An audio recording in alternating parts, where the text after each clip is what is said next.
नमो नमः। जयो श्री कृष्ण चैतन्य प्रभु नित्यानंदा श्री अद्वैता गदाधर शिवासादि गौरा भक्तवृंदा। हरे कृष्णा कृष्ण कृष्ण हरे हरे, हरे राम राम राम हरे हरे, हरे कृष्ण। तो आज बहुत शुभ दिन है, पता है आपको? आज अक्षय तृतीया है, बहुत शुभ दिन है आज। और बहुत सारी लीलाएं इस अक्षय तृतीया पर हुई हैं। इस अक्षय तृतीया ये वैशाख महीने के शुक्ल पक्ष की तीज अर्थात तृतीया को अक्षय तृतीया कहते हैं। इस दिन बहुत महत्वपूर्ण ये दिन है। और इस दिन क्या क्या हुआ था? अन्नपूर्णा माता का जन्म आज के दिन हुआ था। अन्नपूर्णा जो अन्न उत्पन्न करती है, प्रकट करती है, उस अन्नपूर्णा माता का जन्मदिन आज है। और परशुराम जी की जयंती भी आज भी है। भगवान परशुराम के रूप में प्रकट हुए ना, तो वो भी आज ही के दिन है। इसीलिए इसको परशुराम जन्मोत्सव भी कहते हैं आज के दिन को। और कुबेर को जो खजाना मिला था वो भी आज के दिन ही मिला था। कुबेर को जो खजाना मिला वो भी आज के दिन मिला। और माँ गंगा पहले इस पृथ्वी पर नहीं बहती थी, स्वर्ग में बहती थी। भगीरथ महाराज ने आज ही के दिन माँ गंगा को पृथ्वी पर अवतरित करवाया। आज ही के दिन अक्षय तृतीया वाले दिन माँ गंगा इस पृथ्वी पर आई है भगीरथ के माध्यम से। और भगवान सूर्य भगवान ने पांडवों को अक्षय पात्र दिया था। अगर आपको याद हो, महाभारत में लिखा है कि जब पांडव लोग जंगल में गए, 13 वर्ष का अज्ञातवास मिला, तो 13 वर्ष के अज्ञातवास में पांडवों के पास अक्षय पात्र था, जिससे जब तक द्रौपदी भोजन ना करे तब तक उसमें से भोजन निकलता रहेगा। वो ऐसा पात्र था। तो उस पात्र को सूर्य देव ने आज ही के दिन पांडवों को दिया और ये कहा था कि जब तक द्रौपदी भोजन ना कर ले इसमें से भोजन निकलता रहेगा।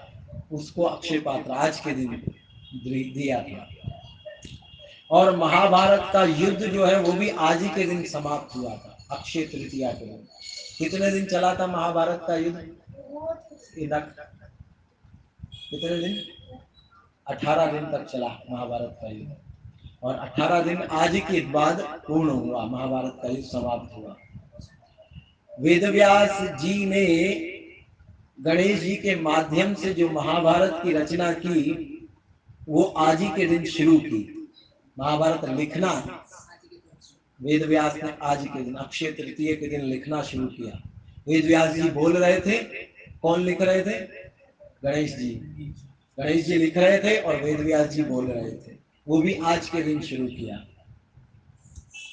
और ऋषभदेव भगवान की 13 महीने का कठिन उपवास, जिसे पारायण इशु के रस से किया जाता है, वो भी आज के दिन पूर्ण हुआ। ऋषभदेव भगवान का जो उपवास है, 13 महीने तक उन्होंने उपवास रखा और 13 महीने का उपवास आज ही के दिन उनका पूर्ण हुआ, ऋषभदेव भगवान का। इतना ही नहीं, बद्री नारायण के कपाट भी आज ही के दिन खुलते हैं। बद्री नारायण पता है? मंदिर, हाँ, बद्री नारायण जो 6 महीने बंद रहता है और 6 महीने खुलता है, उसके कपाट आज ही के दिन खुलता है और 6 महीने तक खुले रहेंगे और फिर 6 महीने बाद बंद हो जाते हैं। वो आज ही के दिन खुलते हैं। और श्री कृष्ण के चरण दर्शन बांके बिहारी मंदिर में, आप जानते हो वृंदावन में बांके बिहारी मंदिर है। उस बांके बिहारी मंदिर में कभी भी भगवान के चरणों के दर्शन नहीं होते, लेकिन अक्षय तृतीया के दिन, आज के दिन विशेष तौर पर भगवान के चरण दर्शन करवाए जाते हैं। भगवान के चरण दिखा दिए जाते, वरना पूरा साल छुपाए होते हैं उनके ड्रेस के, सूट के नीचे, उनके कपड़ों के नीचे छुपे होते हैं, लेकिन आज के दिन दर्शन दिए जाते हैं। और इतना ही नहीं, जगन्नाथ भगवान के सभी रथों का बनना, जगन्नाथ जी में रथ यात्रा होती है, आपने सुना होगा, वो बहुत बड़ी रथ यात्रा होती है। हाँ, लेकिन पहले तो जगन्नाथपुरी में तो पहले ही होती थी, प्रभुपाद जी ने पूरी दुनिया में स्टार्ट की। और ये जो उनके रथ जो है ना, जगन्नाथ जी के रथ बनते हैं, हर साल नए नए रथ बनते हैं। ऐसा नहीं एक रथ बना और हर साल चलता है, नहीं, हर साल नए रथ बनते हैं। और हर साल नए रथ बनना शुरू होते हैं आज के दिन। आज से दिन अक्षय तृतीया से लेकर 3 महीने तक ये रथ बनेंगे। और 3 महीने पर ज्येष्ठ पूर्णिमा को, ये आषाढ़ की पूर्णिमा, आषाढ़ महीना होता है, आषाढ़ की पूर्णिमा को फिर भगवान जगन्नाथ को स्नान होता है। और फिर ज्येष्ठ पूर्णिमा, ज्येष्ठ द्वितीय को, ज्येष्ठ कृष्ण शुक्ल पक्ष की द्वितीय को रथ यात्रा होती है। और वो रथ बनना आज से शुरू होता है, 3 महीने तक ये रथ बनता है। इतना ही नहीं,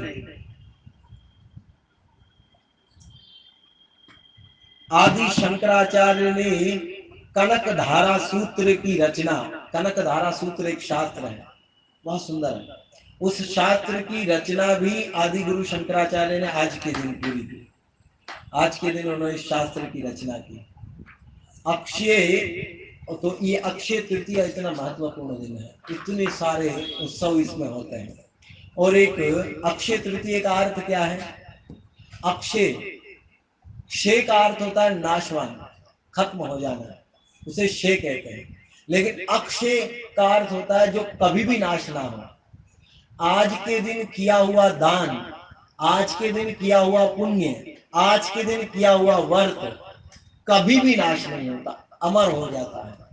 आज जो हमने इस समय संकीर्तन भी किया है, वो अक्षय फल है उसका, अक्षय अर्थात कभी भी विनाश ना होने वाला। इसीलिए लोग आज के दिन बहुत ज्यादा दान करते हैं, कोई विशेष पुण्य को व्रत रखते हैं, और ज्यादातर लोग तो इस दिन पर सोना भी खरीदते हैं कि अक्षय बना रहे, ऐसा भी बहुत सारे लोग करते हैं। तो ये बहुत महत्वपूर्ण तिथि है, इतनी सारी शुभ तिथियां आज के दिन। और आज के दिन ऐसा भी कहते हैं, आपको घर प्रवेश करना है तो आज ही के दिन करना चाहिए, क्योंकि वो सदा बना रहता है।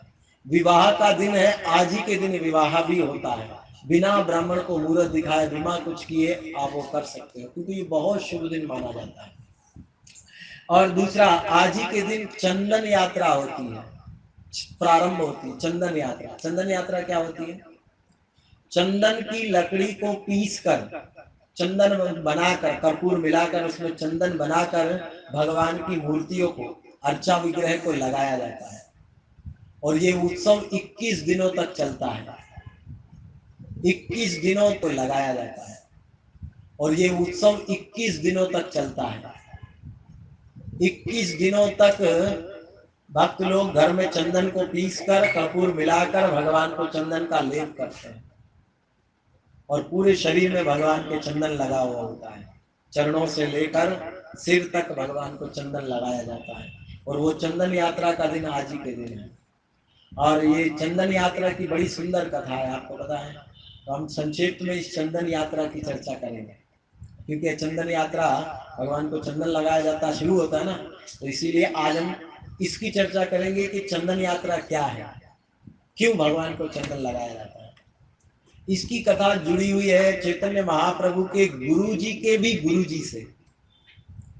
चैतन्य महाप्रभु ये हैं जो हमारे उस हाथ पर खड़े हैं, तो ये चैतन्य महाप्रभु है। चैतन्य महाप्रभु के गुरु थे ईश्वरपुरी, क्या नाम था? ये माधवेंद्रपुरी आज से लगभग 550 साल पहले की बात है, जिस समय वृंदावन, जो इस समय तो बहुत तीर्थ स्थानों से भरा पड़ा है, बहुत सारे भगवान की लीलाएं स्थलियां हैं, लेकिन 600 वर्ष पहले ये वृंदावन लुप्त था। कोई भी नहीं जानता कि राधा कृष्ण की लीलाएं कहाँ हुई, कहाँ वंशीवट है, कहाँ यमुना तट है, कहाँ चीर घाट है, कहाँ कालिया दे है, कहाँ पर गोपीनाथ जी, कोई नहीं जानता था। पूरा वृंदावन केवल एक जंगल ही जंगल, वन ही वन था, कोई नहीं पहचानता। उस समय दो ही चीजें थी, एक यमुना जी और दूसरा गिरिराज गोवर्धन। बस गोवर्धन था और यमुना जी थी, और कोई किसी को कुछ नहीं पता। उस समय माधविंदन पुरी पाद आए, उस समय चैतन्य महाप्रभु प्रकट नहीं हुए थे। माधविंदन पुरी आए और हुए थे, माधविंदन पुरी आए और माधविंदन पुरी ने आकर गोवर्धन परिक्रमा कर रहे थे, और गोवर्धन परिक्रमा करते करते थक गए, और थक कर एक वृक्ष, एक गोवर्धन की कलड़ी पर, गोवर्धन के नीचे बैठ गए विश्राम करने के लिए, बड़े थके हुए थे। और इतने में एक ग्वाला आया। कौन आया? एक ग्वाला आया जो पीत वस्त्र पहने थे, पीले रंग के कपड़े पहने हुए थे, पीले रंग की धोती पहनी हुई थी। और फिर उस ग्वाले ने हाथ में छड़ी थी, ग्वाले के छड़ी थी, और छड़ी को लेकर दूसरे हाथ में दूध का लोटा था। क्या था? दूध का लोटा था, और लेकर उस बाबा जी को दिया और कहा कि हे बाबा जी, गोस्वामी जी, आप इस दूध को पी लीजिए, आप बड़े थके हुए लग रहे हैं, इसलिए आप इस दूध का पान कीजिए। और वो पहले तो माधविंदन पुरी ने उनको देखा तो देखते ही रह गए, अरे इतना सुंदर बालक, बहुत सुंदर लग रहा था, एक बार देखते ही रहे भगवान के मुखारविंद, उस बालक के मुखारविंद देखते ही रहे। और फिर उसके हाथों से दूध का कटोरा लिया और पूछा, तुम्हें कैसे पता चला मैं भूखा हूं? तो उस बालक ने कहा कि हमारे गांव की कुछ महिलाएं, गोपियां जा रही थी, महिलाएं जा रही थी, जाते जाते इन्होंने देखा कि रास्ते में बाबा जी बैठे हैं, बड़े भूखे प्यासे हैं। तो उन महिलाओं ने मुझे कहा कि जाकर ये दूध का लोटा इस बाबा जी को दे दो, इसीलिए मैं आया हूं। आप जल्दी से दूध पी लीजिए, मैं थोड़ी देर में आऊंगा, लोटा लेकर चला जाऊंगा। मिट्टी का पात्र था, मिट्टी का लोटा था वो। अब मिट्टी के पात्र को लिया और पीने लगे, और ये बालक चला गया। और बाबा जी माधविंदन पुरी इसको देख रहे, अरे कितना सुंदर, इस विचारों में कितना सुंदर किया। और जब माधविंदन पुरी ने दूध पिया, मानो इतना स्वादिष्ट था, इतना स्वादिष्ट था, अमृत के समान मीठा था, अमृत के समान मीठा दूध था। और जब दूध पी लिया और पिए तो थोड़ी सी नींद आ गई, लेकिन थोड़ा जागने का विचार कर रहे थे कि जागू, वो बालक फिर आएगा, उसका दर्शन करूंगा, इतना सुंदर बालक है। लेकिन पीने के बाद थोड़ी नींद आ गई, और जैसे ही नींद आई, नींद के अंदर वही बालक, वही ग्वाल बाल जो दूध का लोटा लेकर आया था, वही बालक स्वप्न में आ गया। और स्वप्न में आकर कहा, गोस्वामी जी, आपने मुझे पहचाना नहीं, मैं वही वृंदावन का ग्वाल, भगवान श्री कृष्ण नंद का लाला हूँ। आप मुझे पहचाना नहीं, मैं वही गोपाल हूँ। और माधविंदन पुरी ने प्रणाम किया, भगवान से क्षमा प्रभु, मुझे भूल गया मुझसे, भगवान से क्षमा प्रभु, मुझे भूल गया मुझसे, भूल हो गई, मैं नहीं पहचान पाया। तब भगवान ने कहा, चिंता मत करो, मैं तुमसे एक सेवा लेना चाहता हूँ। कैसी सेवा प्रभु? आज्ञा कीजिए, मैं आपका सेवक हूँ। तो कहा, आप इस गोवर्धन के आगे थोड़ा दूर चलोगे, एक घना वन आएगा, उस वन के आगे आप जाओगे, वहां एक गाय प्रतिदिन अपने थनों से, चारों थनों से दूध देती है, और वो दूध देने के कारण वो भूमि गीली हो गई है। उसी भूमि के नीचे खोदना, खुदाई करना, और जब तुम खोदोगे जरा सावधानी से खोदना, क्योंकि मैं उस भूमि के नीचे दबा हुआ हूं, और ढूंढो और मुझे ढूंढ कर वहां से निकालो। भगवान कह रहे हैं। माधविंदन पुरी ने पहचाना, कहा, प्रभु मैं पहचानूंगा कैसे, पहचानने की आवश्यकता। और दूध देने के बाद वहां पर पृथ्वी बहुत गीली है, तुम हाथ लगाओगे तुम्हें पता चल जाएगा कि मैं उस भूमि के नीचे दबा हुआ हूं। तो मान लो वहां पूछा माधविंदन पुरी ने, प्रभु आप यहाँ कैसे आए? तो कहा, कुछ समय पहले यवनों ने आक्रमण किया था, और जब यवनों ने आक्रमण किया तो पंडितों ने, पुजारियों ने मुझे छुपा दिया, तब से मैं वहीं छिपा हूं, और उस गाय का दूध पीकर मैं अपना तुष्टि रहता हूं। अब तुम मुझे निकालो और मेरी प्राण प्रतिष्ठा करो, मेरी सेवा करो, ये मेरी आज्ञा है। माधविंदन पुरी जब जागे, और अरे भगवान ने मुझे आदेश दिया, और इतना सुंदर सपना आया सारे ब्रजवासियों को जमा किया, क्योंकि गोवर्धन में थे ना, गोवर्धन में तो वृंदावन ब्रजवासी हैं सारे। सारे ब्रजवासियों को बुलाया और कहा, अरे सुनो सुनो सुनो, रात को गोपाल जी मेरे सपने में आए। भगवान ने नाम बताया कि मेरे विग्रह का नाम जी मेरे सपने में आए। भगवान ने नाम बताया कि मेरे विग्रह का नाम गोपाल जी होगा। क्या होगा? गोपाल जी होगा। तुम उस विग्रह को ढूंढो। सारे वृंदावन वासियों को कहा, गोपाल जी ने मुझे सपने में कहा कि मैं इस झाड़ियों के नीचे, पृथ्वी के नीचे दबा हूं, मुझे खोद कर बाहर निकालो। सारे ब्रजवासी जमा हो गए और सब प्रयास, बहुत प्रसन्न हुए। अरे गोपाल जी दर्शन दिया, गोपाल जी। गए, बहुत सारों ने कुल्हाड़ी ले ली, लकड़ी ले ली, बहुत सारी चीजें ले ली और गए उसी स्थान पर। तो देखा वास्तव में गाय उस स्थान पर दूध छोड़ रही है और वो स्थान गीला है। माधवेंद्रपुरी समझ गए यही गोपाल जी दबे हुए हैं। सारे ब्रजवासियों को एकत्रित करके उस स्थान को खोदा और स्थान को खोदा। थोड़ा ही खोदने पर देखा, अरे गोपाल जी। कैसे हैं गोपाल जी आपको पता है? आपने श्रीनाथ जी का दर्शन किया? आपने श्रीनाथ जी का दर्शन किया? श्रीनाथ जी आज जो नाथ द्वारा में भगवान है, जो गोवर्धन धारी यूं करके भगवान खड़े हैं, काले रंग के, सांवले रंग के, यूं करके भगवान खड़े हैं नाथ द्वारा में। वही नाथ द्वारा के गोपाल जी उस समय गोवर्धन से निकले थे। माधवेंद्र पुरी ने उनको निकाला और देखा कि वही, अरे गोपाल जी, वास्तव में गोपाल जी की मूर्ति, वास्तव में गोपाल जी की मूर्ति, भगवान सांवले रंग के हैं और गिरिराज गोवर्धन की मुद्रा में खड़े हैं। ऐसे यूं उंगली करके भगवान खड़े हैं, ऐसे जैसे गोवर्धन उठा रहे हो, ऐसे भगवान खड़े हैं। और यही मूर्ति जब उन्होंने निकाली, माधवेंद्र पुरी ने बाहर निकाला, गोवर्धन की कलड़ी, गोवर्धन की पहाड़ी पर ले जाकर स्थापित किया, रखा वहां पर। और पीछे एक पत्थर रखा ताकि भगवान को टेक मिले, नीचे पलट ना जाए, इसलिए वहां पर एक पत्थर रखा। उनके पास साइडों पर 2 पत्थर रख दिए। वासियों ने देखा, अरे गोपाल जी प्रकट हो गए। सब ने जय जयकार की, गोपाल जी की जय, गोपाल जी की जय। बहुत सुंदर। और सबों ने उत्सव मनाना शुरू कर दिया, गोपाल जी आए, गोपाल जी आए, गोपाल जी आए। सबों ने पूछा, माधवेंद्र पुरी पार गोस्वामी जी आप बताइए अब गोपाल जी की सेवा कैसे करें? तो सबों ने, पहले माधवेंद्र पुरी ने कहा, सबसे पहले भगवान को स्नान होगा, जाओ और यमुना जल से कई घड़े भर भर के जल लेकर आओ।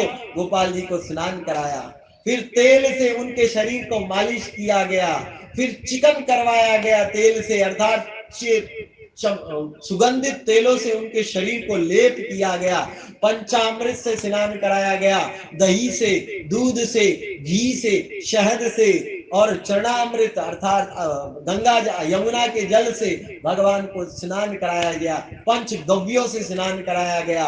बहुत सुंदर उत्सव मनाया, बहुत सुंदर उत्सव मनाया गया। और जब प्राण प्रतिष्ठा हुई तब माधवेंद्र पुरी से पूछा, गोस्वामी जी अब क्या किया जाए? मेरे गोविंद भूखे हैं, अब उनके लिए भोजन बनाया जाए। कितने भोजन बनाए? सारे ब्रजवासियों ने कहा, हम अपने घर से लाएंगे, हम लाएंगे, हम लाएंगे। माधवेंद्र पुरी ने कहा, सब रुको यहीं पर, यहीं पर हंडिया बनाओ, यहीं पर चूल्हा जलाओ और यहीं पर गोपाल जी के लिए 56 प्रकार के भोजन बनाओ। कुछ लोग ब्राह्मण चपाती बनाने लग गए, कुछ सीरा, कुछ क्या, कुछ रबड़ी, कुछ सब्जी, कुछ साग, कुछ चावल, अनेकों प्रकार के व्यंजन भगवान को भोग लगाने के लिए ब्रजवासी बनाने को तैयार हो गए। ग्रंथ में तो लिखा है कि गोपाल जी को जब गोवर्धन भगवान ने अपने ब्रजवासियों को, आपको याद होगा भागवत में लिखा है, भगवान ने इंद्र की पूजा बंद कर दी, इंद्र की पूजा, और फिर जितना भी भोजन पका हुआ था सब भगवान ने किसको खिलाया? गोवर्धन को खिलाया। 56 प्रकार के भोजन बने हुए थे। भगवान ने कहा कोई इंद्र को नहीं खिलाएगा, सब गिरिराज गोवर्धन की ओर लेकर चलो। और गोवर्धन महाराज को खिलाया तो गोवर्धन ने खाया, पूरा गोवर्धन महाराज ने सारे व्यंजनों को खा लिया।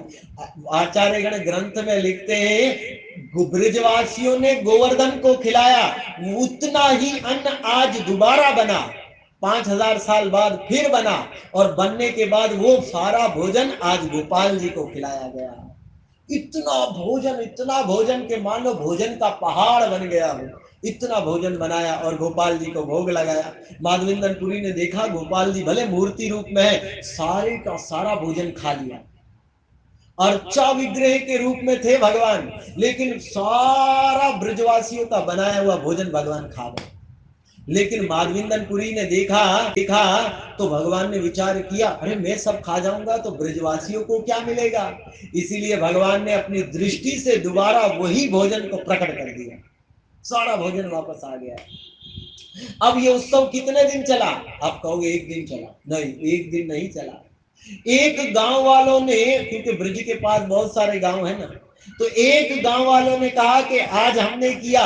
दूसरे गांव वालों आए हुए थे, उन्होंने, हे गोपाल जी की सेवा चल रही है, ब्रजवासी इतना आनंद में होकर गोपाल जी की सेवा कर रहे हैं, कल गोस्वामी जी हम भगवान के लिए बनाकर लाएंगे भोजन। अरे माधवेंद्रपुरी ने कहा ठीक है, गोपाल जी लेंगे। दूसरे दिन दूसरे गांव वालों ने, तीसरे दिन चौथे गांव वालों ने, पांचवें गांव वालों ने, 1 महीने तक ये उत्सव चलता रहा। इतना व्यंजन, इतना भोजन, इतना प्रसाद भगवान के लिए, पूछा वर्णन नहीं किया जा सकता, इतना भोजन। इतना ही नहीं, गोपाल जी थे, एक सेठ आए, उन्होंने कहा, अरे भगवान केवल पत्थर की आड़ में खड़े हैं, मैं इनके लिए दीवारें बना दूंगा। किसी ने कहा मैं मंदिर के लिए जमीन भूमि दे दूंगा। किसी ने कहा मैं कंक्रीट की सीमेंट वो बना दूंगा, व्यवस्था कर दूंगा। इस प्रकार करते करते गोपाल जी के लिए बहुत विशाल मंदिर भी तैयार हो गया। सब कुछ आ गया आज गोपाल जी के पास। दो पुजारी रख दिए, बंगाल से आए हुए थे 2 भक्त। माधवेंद्रपुरी ने उनको दीक्षा दी और दीक्षा देकर कहा अब तुम गोपाल जी की सेवा करो। इतना सुंदर उत्सव चला। एक दिन रात को गोपाल जी, माधवेंद्रपुरी सो रहे थे और सोते हुए माधवेंद्रपुरी के सपने में फिर गोपाल जी आ गए। अब कितनी बार आए? आप दूसरी बार आ गए गोपाल जी। और दूसरी बार आकर गोपाल जी को कहा, माधवेंद्रपुरी गोस्वामी जी। भगवान माधवेंद्रपुरी फिर जगे सपने में, फिर जगे, अरे प्रभु प्रणाम, दंडवत प्रभु। प्रभु कहिए मैं आपका सेवक हूँ, मुझे आपकी सेवा चाहिए। अरे प्रभु मैं तो आपका सेवक हूँ, बताइए क्या कार्य है आपके सेवक के लिए, क्या आदेश है। अरे माधवेंद्रपुरी आपने मुझे सेवा की, मेरे बहुत बहुत बहुत प्रसन्न हूँ, परंतु एक दिक्कत है। क्या प्रभु कहिए, आज्ञा दीजिए अपने दास को। मैं इतने दिन तक झाड़ियों के नीचे दबा रहा ना, तो उस झाड़ियों में बहुत बहुत धूप आती थी और इसके कारण मेरा शरीर जल रहा है, मेरी त्वचा जल रही है। तो प्रभु आज्ञा दीजिए क्या करे आपका दास। आप मेरे लिए उड़ीसा जाओ, जगन्नाथपुरी, और जगन्नाथपुरी जाकर मेरे लिए मलई चंदन लेकर आओ, कर्पूर लेकर आओ। चंदन और कर्पूर लाओ और उसको घिसकर मेरे शरीर पर लगाओ, ताकि मुझे ठंडक का अनुभव हो, शीतलता का अनुभव हो। अब कहाँ वृंदावन और कहाँ उड़ीसा, कहाँ जगन्नाथपुरी, और कोई उस समय कोई सुविधा नहीं, कोई ट्रेन नहीं, कोई फ्लाइट नहीं, कुछ भी नहीं, कोई बस तक नहीं, पैदल चलकर जाना है उड़ीसा, वृंदावन से उड़ीसा, जगन्नाथपुरी की ओर, भुवनेश्वर। विचार कीजिए, महीनों महीनों भर का सफर। और यहाँ ये बूढ़े हैं गोस्वामी जी, बहुत आयु है, और इनको कहा, और ये माधवेंद्रपुरी रात को सपना आया, सुबह उठे, पुजारियों को कहा आज से आप गोपाल जी की सेवा करो, मेरे लिए गोपाल जी का आदेश है, चंदन लेने जाना है। दूसरे किसी को साथ नहीं लिया, वृद्ध अवस्था है, स्वयं अकेले ही निकल पड़े वृंदावन से उड़ीसा की ओर, भुवनेश्वर की ओर। विचार कीजिए कितना कठिन ये मार्ग है, लेकिन भक्त है ना, भगवान की इच्छा पूरी करनी है। निकल पड़े भुवनेश्वर की ओर, और वृंदावन से चलते चलते चलते चलते भुवनेश्वर निकल पड़े भुवनेश्वर की ओर, और वृंदावन से चलते चलते चलते चलते भुवनेश्वर, जगन्नाथपुरी आता है ना, उससे थोड़ा पहले रेमुना नाम का गांव आता है, आज भी है, ग्रंथ में वर्णन है, आज भी है। कौन सा गांव? रेमुना, रेमुना नाम का गांव। और वहां पर गोपीनाथ जी रहते हैं, वहां गोपीनाथ जी का मंदिर है। किनका? गोपीनाथ। और यहाँ कौन थे वृंदावन में? गोपाल जी। ये गोपाल जी है, वहां गोपीनाथ जी थे। और माधवेंद्रपुरी ने मन में लोभ आया, मैं गोपीनाथ का दर्शन करूं। गए वो मंदिर के अंदर, और वहां पर भाव, जब गोपीनाथ का दर्शन किया, माधविंदनपुरी भाव विभोर होकर नित्य कीर्तन करने लगे, हा कृष्ण हरे कृष्णा हरे कृष्णा कृष्ण कृष्ण हरे हरे, हरे राम राम हरे। रोने लगे, कीर्तन करने लगे, नृत्य करने लगे, चीखने लगे बहुत। उस समय गोपीनाथ जी को एक भोग लगता था, खीर का भोग, और जिस खीर का नाम था अमृत केली। क्या नाम था? अमृत केली। और ये इतनी स्वादिष्ट थी, अमृत के ज्यादा इसका स्वादिष्ट स्वाद था। और माधविंदनपुरी पाद ने सुना कि अरे भगवान गोपीनाथ को अमृत केली का भोग लगता है, तो क्यों ना मैं भी ये अमृत केली को चखूं, और चख कर जाकर यही खीर मैं अपने गोपाल जी के लिए बनाऊं। अब ये विचार किया, लेकिन ये कब विचार आया मन में? जब वही खीर का पात्र ढक कर गोपीनाथ जी को भोग लगने के लिए जा रहा था। अभी भोग नहीं लगा था खीर का, अभी भोग लगने के लिए जा रहा था। इतने में मन में इच्छा आ गई, मैं गोपीनाथ जी के लिए ये भोग बनाऊं, गोपाल जी के लिए, गोपाल जी के लिए भोग बनाऊं। ये मन में इच्छा आ गई, मैं गोपीनाथ जी के लिए ये भोग बनाऊं, गोपाल जी के लिए, गोपाल जी के लिए भोग बनाऊं। ये मन में आ गई बात। लेकिन फिर विचार, हरे राम राम राम राम राम, हरे कृष्ण क्या हो गया? मुझसे बहुत बड़ा अपराध हो गया। क्या अपराध हुआ? अरे मैंने भगवान को भोग लगने से पहले चखने की इच्छा कर ली, ये बहुत बड़ा अपराध हो गया। कृष्ण कृष्ण कृष्ण कह दिया, और फिर मुड़कर गए, मैं बहुत बड़ा पापी हूं। जाकर उस बाजार के, आनंद बाजार है उस जगह स्थान में, उस आनंद बाजार में जाकर बैठ गए और महामंत्र जप करने लगे, प्रभु मुझे क्षमा कर दीजिए, बहुत बड़ा पाप हो गया, हरे कृष्ण कृष्ण कृष्ण, रो रहे हैं, क्षमा कर दीजिए प्रभु, क्षमा कर दीजिए, बोल रहे हैं। और लेकिन देखिए ये अपराध था नहीं, क्योंकि वो चखना चाहते थे तो अपने लिए नहीं चखना चाहते, वो ये विचार कर रहे थे कि पहले मैं चखूं और देखूं कैसे बनती है, और फिर वही खीर में अपने मान लिया अपराध है, और गए और जाकर वहां बैठ गए बाजार में। और गोपीनाथ जी को 12 भांडिया खीर भोग लगती है। आप जाओगे रेमुणा के अंदर, 12 मिट्टी के कुल्लड़ होते हैं, छोटे छोटे, जैसे हाथ दोने होते हैं ना, वैसे 12 दोने होते हैं कुल्लड़ मिट्टी के, वो 12 दोने गोपीनाथ जी को भोग लगते हैं। और 12 भोग लगने के बाद वो फिर भक्तों को, जिन्होंने इच्छा होती है उनको दे दिए जाते हैं। और जैसे ही माधविंदनपुरी गए, भोग लग गया, भगवान सब कुल्लड़ बट गए, विश्राम हो गया भगवान का, पुजारी जो भोग लगा रहे थे गए अपने आश्रम में जाकर सो गए।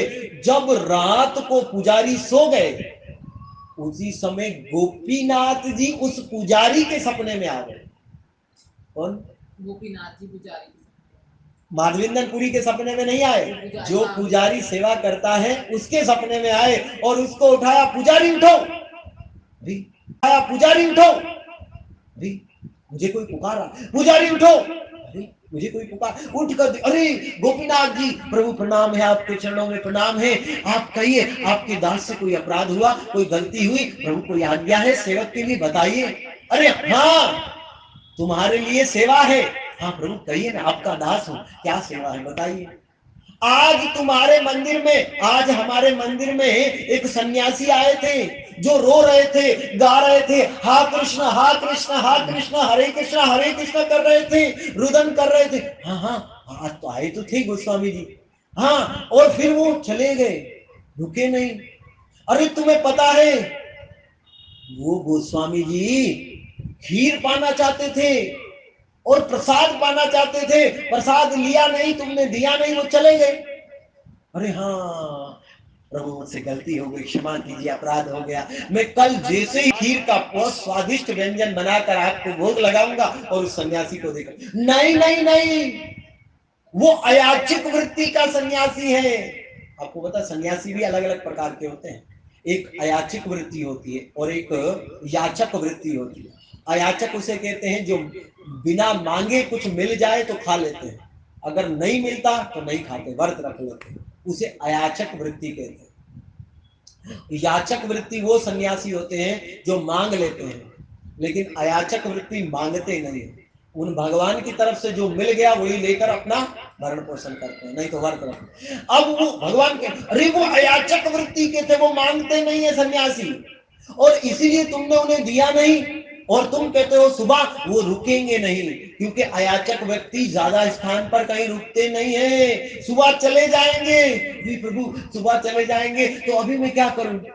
अभी उठो प्रभु, अभी उठो प्रभु, अभी उठूंगा तो खीर कैसे बनाऊंगा, और कितना समय लगेगा, क्या करूंगा, कैसे बनाऊंगा, आप क्षमा कर दीजिए। अरे नहीं नहीं नहीं, तुमने मुझे 12 भांडिये भोग लगाए थे ना।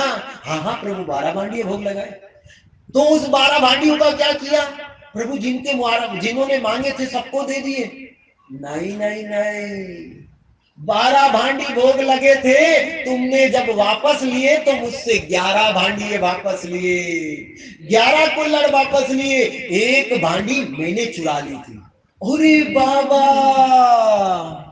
प्रभु आपकी वृंदावन वाली आदत अभी तक नहीं गई। गोपियों के घर पर माखन चुराते थे, आज कुल्हड़ चुरा लिया। आपकी चोरी की आदत, हाँ हाँ मैंने चुराया, मेरे भक्त के लिए चुराया। कहाँ है प्रभु? जाओ मंदिर में, जाकर देखो, मेरे पीतांबर के पीछे, मेरे पीतांबर के पीछे एक कुल्हड़ बचा है, और उठाओ उसको और जाकर मेरे भक्त उस सन्यासी को जाकर देकर आओ। क्या बात है प्रभु, बहुत सुंदर, क्या लीला है। यहाँ ये पुजारी उठा 3 बजे रात के बहुत देर, अंधेरे का समय, और भगवान ने कहा जाना है मंदिर में। अब मंदिर में जाएंगे कैसे खीर लेने के लिए? स्नान करना पड़ेगा, हम बिना स्नान मंदिर में प्रवेश नहीं कर सकते, ये पुजारी नियम है। तो पुजारी देर रात को उठा, पहले यमुना में स्नान किया, और स्नान करने के बाद गया मंदिर में ऑल्टर में, और जैसे ही ऑल्टर के पर्दे खोले, भगवान का दर्शन किया। अरे बाबा, कृष्ण तो वास्तव में चोर है। जब पीतांबर हटाकर देखा तो एक कुल्हड़ वास्तव में वहां पर पड़ा था। अरे भगवान की जय जयकार की। अरे प्रभु आभार, आप बहुत कृपालु हैं। अपने भक्त में लिया और चिल्लाने लगे, कौन है माधविंदनपुरी, कौन है माधविंदनपुरी? अरे कितने सौभाग्यशाली आप, कौन है जिनका सौभाग्य इस सीमा का नहीं है, जो आध्यात्मिक जगत के निवासी है। कौन है माधविंदनपुरी? इतने में माधविंदनपुरी ने सुन लिया, अरे भैया मैं हूँ माधविंदनपुरी, कहीं कोई अपराध हुआ तो क्षमा कर दीजिए। नहीं नहीं गोस्वामी जी, आप तो इस पृथ्वी के बड़े भाग्यवान जीव हो, इस संसार में आपसे बड़ा भाग्यवान कोई नहीं है। क्यों भैया, ऐसा क्या हो गया? अरे गोपीनाथ जी ने आपके लिए 12 भांडी खीर में से एक भांडी चुरा ली। आपके लिए भगवान ने चोरी की और इस खीर को रखा, क्योंकि आपके मन में इच्छा थी खीर खाने की, इसलिए प्रभु ने छिपा कर रखा। और अब गोपीनाथ जी ने मुझे आदेश दिया कि जाओ उस गोस्वामी को देकर आओ। अरे बाबा, कितना बड़ा अपराध हो गया, मैंने अपने भगवान को लगाया, बहुत बड़ा अपराध किया मैंने। ये सन्यासी का विचार देखिए, कितने शुद्ध भक्त हैं। इसे कहते हैं भक्त, इसे कहते हैं भक्ति के गुण। और इसीलिए ऐसे गुणों के कारण भगवान अपने भक्तों के वश में आ जाते हैं। ये बहुत सुंदर गुण है कि देखो, यहाँ भगवान उनके लिए खीर लाए तो ये विचार कर रहे हैं, मैंने कृष्ण को अपनी सेवा में लगाया, बहुत अपराधी हूं मैं। ये विचार, ये तो किसी महात्मा के ही हो सकते हैं, ये कोई साधारण के नहीं हो सकते। और इतना विचार करके मैंने भगवान को अपनी सेवा में लगाया, बहुत अधम जीव हूं। लेकिन खीर ले ली इस पुजारी के हाथों से, और उस स्वादिष्ट खीर को खाने लगे, और अमृत के समान वो खीर मीठी। उस पात्र को भी नहीं फेंका, उस कुल्हड़ को भी नहीं फेंका, उस कुल्हड़ को तोड़ दिया, और तोड़ने के बाद अपने भगवा वस्त्र में बांध दिया, और प्रतिदिन उस कुल्हड़ की थोड़ी थोड़ी सी मिट्टी रोज खाते थे। क्यों? क्योंकि इस कुल्हड़ को मेरे गोविंद भगवा वस्त्र में बांध दिया, और प्रतिदिन उस कुल्हड़ की थोड़ी थोड़ी सी मिट्टी रोज खाते थे। क्यों? क्योंकि इस कुल्हड़ को मेरे गोविंद ने स्पर्श किया है, छुआ है। मेरे गोविंद के हाथ, ये प्रसाद है मेरे गोविंद के हाथ। इतनी सुंदर लीला। और अब विचार करने लगे, अगर यहाँ रुकूं तो मेरी प्रशंसा बढ़ेगी, पूरे यमुना के लोगों को पता चल जाएगा भगवान ने मेरे लिए खीर चुराई, मेरी प्रसिद्धि हो जाएगी। और प्रसिद्धि भक्त के लिए अपमान है, भ्रष्टा के समान है। हम भक्ति मार्ग में आते हैं ना, तो संसार के लोग तो प्रसन्न होना, मैं प्रसिद्ध बन जाऊं, मैं फेमस हो जाऊं, मेरा बहुत नाम हो, लोग मेरे पीछे घूमे, ऐसा चाहते हैं। लेकिन यहाँ माधविंदन पुरी को भगवान प्रसिद्ध करना चाह रहे हैं, लेकिन विचार करते हैं अगर यहाँ पे रुका तो सुबह लोग सब मेरे पैर पकड़ेंगे, अरे बाबा जी के लिए भगवान आए, सब पैर पकड़ेंगे। उसी रात को वहां से निकल गए, रघुनाथ से निकलकर पुरी की ओर गए, और पुरी में जाकर राजा को कहा, भगवान ने मुझे कहा कर्पूर और चंदन दीजिए। राजा ने इतना सारा कर्पूर और चंदन दे दिया, और 2 सैनिक भी दिए, कुछ धन भी दे दिया, जाओ लेकर जाओ। और लेकर आए तो वापस दोबारा उसी रास्ते से आए तो बीच में रमुना पड़ता है, वही रमुना जहां गोपीनाथ जी है। और इस बार पुजारी ने देखा, अरे माधविंदन पुरी लौट आए हैं, तो लौट के आए हैं और कर्पूर और चंदन है। पूरे नगरवासी, रमुना के सारे निवासियों को पता चला माधविंदन पुरी, इनके लिए भगवान ने खीर चुराई। उस दिन से भगवान का नाम गोपीनाथ नहीं, खीर चोरा गोपीनाथ कहकर पुकारते हैं। भगवान ने चोर नाम अपने साथ जोड़ लिया कि आज से गोपाल जी, गोपीनाथ जी का नाम गोपीनाथ नहीं, खीर चोरा गोपीनाथ है। आज भी रमुना में आप जाओगे तो मंदिर में भगवान का नाम गोपीनाथ नहीं है, खीर चोरा गोपीनाथ कहते हैं। अब गोपीनाथ जी आए, और जैसे ही आए और माधविंदन पुरी आए, और माधविंदन पुरी ने कर्पूर चंदन लेकर रखा था, कर्पूर चंदन लेकर रखा, जैसे ही माधविंदन पुरी ने कहा रात यही विश्राम करेंगे, रात को सो गए। और जैसे ही सोए, अब गोपाल जी उनके सपने में आ गए। फिर कितनी बार आए? ये तीसरी बार। कौन से गोपाल जी? वृंदावन वाले गोपाल जी। वृंदावन वाले गोपाल जी आए और कहा, गोस्वामी जी मैं बहुत प्रसन्न हूँ, आपने अपनी अवस्था का परवाह नहीं की और मेरे लिए कहाँ वृंदावन से कहाँ उड़ीसा आकर चंदन लाए हो, मैं बहुत प्रसन्न हूँ। अब आपकी एक और सेवा है। अरे प्रभु आदेश दीजिए, मैं आपका सेवक हूँ, क्या कार्य है? जो भी चंदन और कर्पूर लाए हो वृंदावन मत लाना। अरे प्रभु कैसी बात कर रहे हो? वहां से यहाँ भेज दिया, और यहाँ के बाद अब जब ले आया हूँ कहते हो वृंदावन मत लाना। क्यों, क्या करूं? जितना भी कर्पूर और चंदन है उसे पीसो, घिसो, और घिस कर गोपीनाथ को लगा दो, क्योंकि मुझ में और गोपीनाथ में कोई अंतर नहीं है। तुम गोपीनाथ को चंदन लगाओगे, ठंडक मुझे वहां मिल जाएगी, शीतलता मुझे वहां मिल जाएगी, इतना उठाकर लाने की जरूरत नहीं है, वहीं पर घिसो और वहीं पर लगाओ। आदेश मिला माधविंदन पुरी को, सुबह उठे और प्रसन्न होकर चंदन घिसाई में लगा दिया, सेवक लग गए, स्वयं लग गए। 21 दिनों तक भगवान गोपीनाथ को चंदन लगाते रहे, 21 दिनों तक वो चंदन उत्सव चला। इसीलिए आज के दिन से शुरू होकर 21 दिनों तक भगवान को चंदन लगता रहता है। ये बहुत सुंदर घटना है। अब बताइए माधविंदन पुरी पाद कितने धन्य हैं, एक नहीं, दो नहीं, 3 बार भगवान उनके सपने में आए और आकर उनको आदेश दिया। वास्तव में भगवान माधविंदन पुरी को प्रसिद्ध करना चाहते थे। भक्त भले अपनी प्रसिद्धि ना चाहे, कि मैं प्रसिद्ध होना नहीं चाहता, लेकिन भगवान चाहते हैं कि भक्त की प्रसिद्धि हो। इसीलिए ब्रह्मांड में उनकी चर्चा होती है। हर चंदन यात्रा पर, हर एक मंदिर में ये कथा गाई जाती है। किसी भी आप इस्कॉन के क्षेत्र में, गौड़ी मठ के क्षेत्र में जाइए, चंदन यात्रा वाले दिन माधविंदन पुरी का गुणगान, गोपीनाथ का गुणगान, गोपाल जी का गुणगान जरूर होता है, क्योंकि ये उन्हीं से संबंधित लीला है।